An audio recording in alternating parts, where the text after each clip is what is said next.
Gentlemen, let's broaden our minds. Lawrence?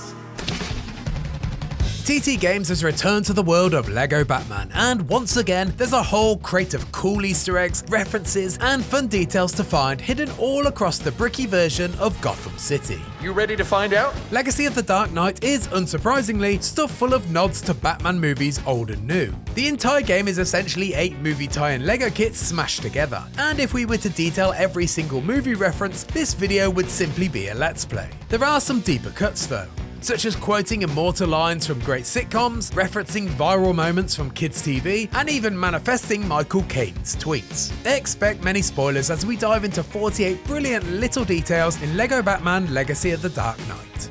Batman Begins. We'll start with this guy, running across the scene with a sparking bomb held high above his head. Fans of a certain vintage, or people who love a good GIF, will know that this is a nod to a scene from 1966 Batman the movie, in which Adam West's Camp Crusader attempts to dispose of an explosive without killing nuns, babies, a brass band, or a family of ducks. Some days you just can't get rid of a bomb. That bomb would have come in handy when Batman had to deal with this giant shark. Thankfully, he's armed with shark-repellent bat spray, a tool that was also added to the Dark Knight's belt in the 1966 movie. Hand me down the shark repellent bat spray. Fast forward a couple of decades and Adam West makes way for Michael Keaton in Tim Burton's much darker big-screen adaptation of Batman. During your tours of Gotham, you may spot the words First City Planners painted on some brickwork, a reference to Anton Furst, Burton's production designer on Batman, who won the Oscar for Best Art Direction in 1989. Daddy's going to make some art, darling. While you're waiting to get to the right floor in Shrek's department store, you'll hear the familiar melody of Danny Elfman's Batman theme as the soundtrack to your ascent.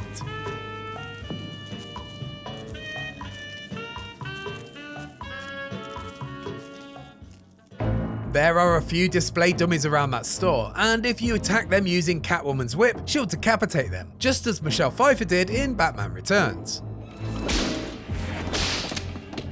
Also in Shrek's are a couple of miniature Batmobiles. Rather than simply toys, these are replicas of the mini Batmobile that Penguin used in Batman Returns to hijack Batman's car. If you come across one of the many arcade cabinets, take a closer look and you'll see a high score screen featuring 5 names. Topping the leaderboard is Batman himself, but the names below are all people that have played Batman. There's CHR, likely pointing to Christian Bale with 9,000 points, closely followed by Pat, or Robert Pattinson, trailing behind is Val, or Val Kilmer, and amusingly AFL, or Ben Affleck, has just 500 points. Perhaps a sly jab at him being arguably the least popular Batman. At least he's got a better score than George Clooney though, who didn't even make the leaderboard. Outside the city streets, you'll find numerous references to the best bat flick of them all. Posters with Heath Ledger's famous Joker line, "Why so serious?" can be found pasted to the walls. And you'll also stumble over a parody poster for The Dark Knight, featuring the Grey Ghost. In the lore of DC's animated universe, this fictional crime fighter was the original inspiration for a young Bruce Wayne. Talking of different DC universes, during a late game mission, the clown Prince of Crime delivers a message to you via people dressed up as different Jokers. Perhaps the most recognisable of them is Arthur Fleck, the down-on-his-luck sign twirler who would become the Joker in Todd Phillips' incredibly grim 2019 movie. Opinion on Joker is split, but everyone agrees that 2004's Catwoman starring Halle Berry is an absolute disaster. However, that dud is the basis for this delightful Halle Berry missing cat poster, a great joke that references that Berry's Catwoman is completely missing from the game. It's not just Batman movies that you'll find referenced all over the legacy of The Dark Knight. There are plenty of cinema gags to be found across Gotham. Perhaps the most amusingly age-inappropriate reference is to the brutally deranged serial killer story American Psycho. Employees at Wayne Tower can be seen fawning over Bruce Wayne's business cards, quoting lines from the film's famous scene. You are not gonna believe this. Tasteful thickness of it. It even has a Hey, watermark. you seen a guy about my height dressed as a bat? Hang on, Janice. During the story's Batman Begins derived sections, Ra's al Ghul quotes the famous very particular set of skills speech from Taken. I have a particular set of skills. Skills that make me a nightmare for people like Carmine Falcone. That film's protagonist was played by Liam Neeson, who was also Ra's al Ghul in the first of Nolan's trilogy. Alfred answers a phone call at Wayne Manor by sliding into the room wearing nothing but a baggy shirt. Tom Cruise fans will recognise this as the most famous shot from 1983's Risky Business. When exploring the depths of Penguin's Iceberg Lounge, you can find a Scarcum Asylum, a club dedicated to the calypso-tinged rhythms and Batman puns. That's not the joke though. Knock on the door and someone inside will say, "Go away! We don't want any more visitors, well-wishers, or distant relations. Thank you." Quoting the exasperated Bilbo Baggins from The Lord of the Rings. Don't want any more visitors, well-wishers, or distant relations. During the boss battle with the Penguin, you'll hear him shout, "Merry Christmas, you filthy animals!" It's a double reference. This section of the game is based in Batman Returns, which is set at Christmas, and so it's only right that Oswald Cobblepot would quote one of the greatest Christmas movie series of all time, Home Alone. Merry Christmas, you filthy animal. During this same fight, he also screams, So anyway, I started blasting. He's quoting Frank Reynolds from It's Always Sunny in Philadelphia, Anyway, I started blasting. Bang!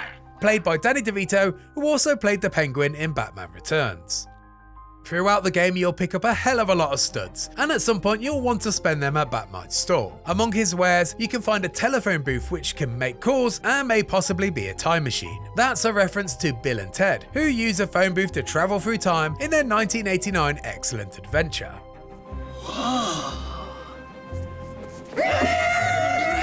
The booth is priced at an unusual 2002 studs, which could also be a reference to the movie Phone Booth, released in 2002 and starring Colin Farrell, who would 2 decades later go on to don a mountain of prosthetics to play Penguin in The Batman. A few more obvious references to the world of cinema can be found on the walls of Gotham's various theatres, including posters for Batman riffs on The Shining, Goodfellas, Indiana Jones and The Matrix. Built to keep us under control in order to change a human being into this. No. Posters are one of the most common sight gags in LEGO Gotham, and you'll see them on every street corner and often towering above you as massive billboards. There are too many to name all of them here, but some of our favourites include this one for Cavalier mobile phones, a reference to a niche DC villain. His rapier is electrifying, hence the shocking prices of his phones. There are multiple adverts for Chocos, Gotham's legally distinct Oreo-style cookie. The city also seems to have a thriving theatre scene, with advertising for a huge variety of Broadway parodies. There's Lem minifigures, a riff on Les Miserables, Detroit, the LEGO world's take on Chicago, and Bats, a send-up of Andrew Lloyd Webber's Cats. Thankfully, there's no CGI felines here, but ticket holders do get to see Man-Bat himself, Kirk Langstrom, presumably belting out Memory live on stage. Talking of cats, during a sequence in the Flugelheim Museum, you can control Catwoman's purring pal and have them walk across a security guard's keyboard. That's a cute reference to cats being little dicks, but the punchline is the guard screen will then display a riff on the internet's favourite keyboard cat. There are several good memes referenced across the campaign, and it'd be a shame to spoil all of them, but one of the best arrives during the Case of Waylon Jones side quests. During the chain's 6th mission, Batman overhears from a sewage grate a voice saying, "We're just normal men, innocent men." It's a riff on Hacker T-Dog's hilarious improvised skit from BBC Children's Television, beloved by pretty much everybody in the UK. We're just normal men. What do you mean, normal men? We're just innocent men.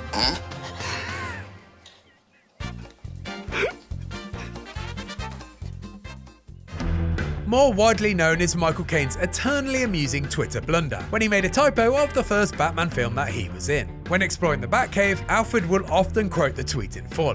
Why do we fall, sir? So that we can learn to pick ourselves up. Batman Begin. In-game, Alfred is just as clumsy as the man who once played him though. During an early cutscene, he spills coffee all down his chest, which settles into the shape of the Batman logo. Nothing is safe from LEGO parody in Legacy of the Dark Knight, not even the sacred and holy medium that is video games. Visit Batmite's store and you'll occasionally hear him attempt to say, "What are you, boy?" Hang on. Phew, that one's hard in the vocal cords. No idea how he does it. the very same business slogan employed by Resident Evil 4's merchant. What are you buying? Over in Haley's Circus, Robin will navigate a very Nintendo-like obstacle course, complete with a classic Donkey Kong ramp where he must dodge rolling barrels. During this section, Two-Face calls out, How'd you like to see a barrel roll? This, of course, is a riff on Star Fox 64's most famous line of dialogue. Do a barrel roll! In one of the later story chapters, Batman seeks out villain Black Mask to learn information about an evil scheme. This involves beating up his car in a Lego reimagining of the classic Street Fighter minigame. This is a nice car. Or less. Stop!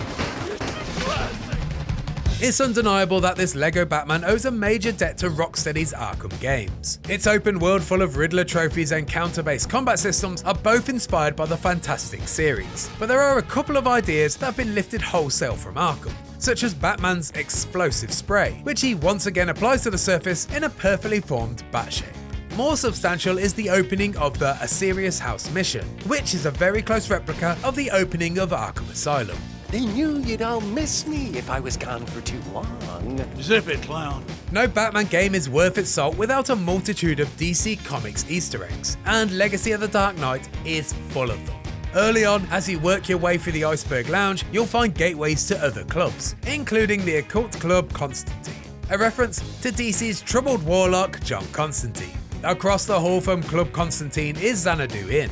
I won't spend too much time wondering whether there's a hotel inside the nightclub, but this is a reference to DC's Arthurian mystic, Madame Xanadu. Yet another supernatural character can be seen referenced in one of Gotham's billboards. Zatanna Zatara, DC's sharply dressed mage, is holding a magic show in the city.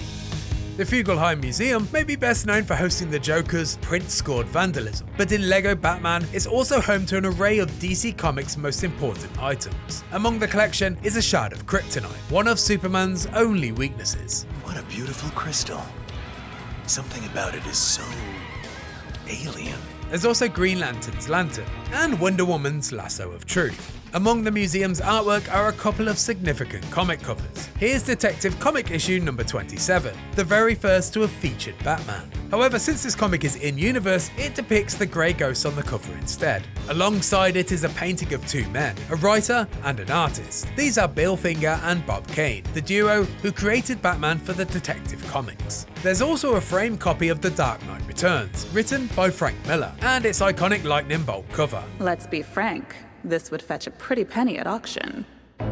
Frank Miller also gets his flowers elsewhere. Among Gotham's many local businesses is Miller & Moore Attorney at Law. The Moore in this pairing is Alan Moore, the author of Watchmen and, more importantly for a Batman game, The Killing Joke. Miller & Moore are responsible for some of Batman's most gritty, edgy stories, so perhaps it should come of no surprise that their minifigure personas run a firm dealing with crime. A billboard for Gotham Year 1 features the names Beatty, Pulido, and Martin. This refers to writers Scott Beatty and artists Javier Pulido and Marcos Martin. All three were part of the creative team for DC's Year 1 comics in the early 2000s. At Gotham's library there are banners for books by Alan Grant and Tom King, both being prominent writers of Batman. Grant wrote the long-running Shadow of the Bat storyline through the 1990s, which introduced villain Victor Zsasz to DC's Rogues Gallery. King, meanwhile, won the Eisner Award for his celebrated run on Batman throughout the late 2010s. Updates on Gotham's stock exchange can be seen on digital billboards mounted to one of the city's skyscrapers. Amusingly, the stocks going up in value are all Lego pieces, studs, bricks, and tiles. Finally, we probably shouldn't end the video without a cool little detail that's actually helpful for playing the game. If you hold the left trigger and aim at an interactable object in the world, your character will automatically switch to the correct gadget for the job. So, there's no need to switch manually between the batarangs or the grapple when Batman will just do it for you. So there we go, 48 brilliant little details that we found in LEGO Batman, but that's far from all of them. Did we include your favourite detail that we've seen so far? If not, let us know the best thing that you've seen in the comments. And for more LEGO Batman, don't forget to check out our review and our videos showcasing every single suit in the game. And for everything else The Dark Knight, stick with IGN.